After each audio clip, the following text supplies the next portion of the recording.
कहानी मुन्ना खरगोश। एक सीख जिसने मुन्ना की ज़िंदगी बदल दी। मुन्ना खरगोश अपने वालिद के साथ अपने घर में बहुत अच्छे से रहता था। उसके वालिद उसके सब काम करने के बाद मुन्ना को समझाते कि मुन्ना भी तुम छोटे हो, बाहर मत निकलो, और चले जाते। एक दिन मुन्ना ने सोचा चलो मैं भी बाहर घूमूंगा फिरूंगा, बाहर की दुनिया देखूंगा। वो बाहर निकला, गाजर खाए, उसे बहुत ही मज़ा आ रहा था। फिर जब घूमते घूमते थक गया तो चला घर की तरफ चलूं, मगर ये क्या, ज़ोर ज़ोर से हवाएं चलने लगी। चारों तरफ हवाएं चल रही थी, बिजली चमकने लगी, गरज की आवाज़ के साथ बारिश शुरू हो गई। मुन्ना खौफज़दा हुआ, वो खौफ से थर थर काँप के रोने लगा। अब मैं क्या करूं? फिर वो अपने घर की तरफ दौड़ा, मगर वो अपने घर का रास्ता भूल चुका था और गिरते गिरते एक गड्ढे में गिर गया।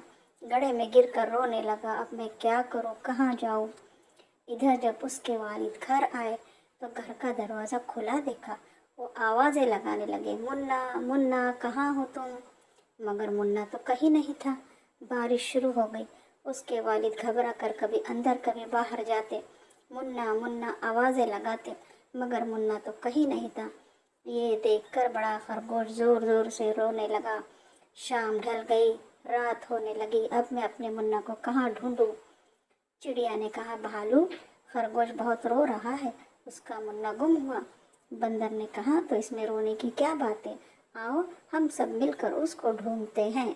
चिड़िया, जाओ तुम वहाँ जाओ, मैं यहाँ देखता हूँ।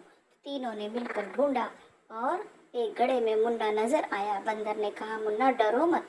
मुन्ना डरने लगा, बंदर मामा ये लो मेरी दुम पकड़ो और तुम बाहर आ जाओ। जब मुन्ना अपने अब्बू के गले लगकर रोने लगा तो उन्होंने कहा, बेटे याद रखो, कभी बगैर बताए मुझे बाहर नहीं जाना। मुन्ना ने कहा, जी अब्बू।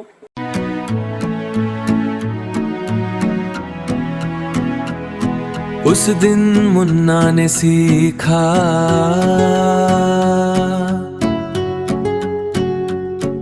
हमेशा अपने बड़ों की बात सुननी चाहिए।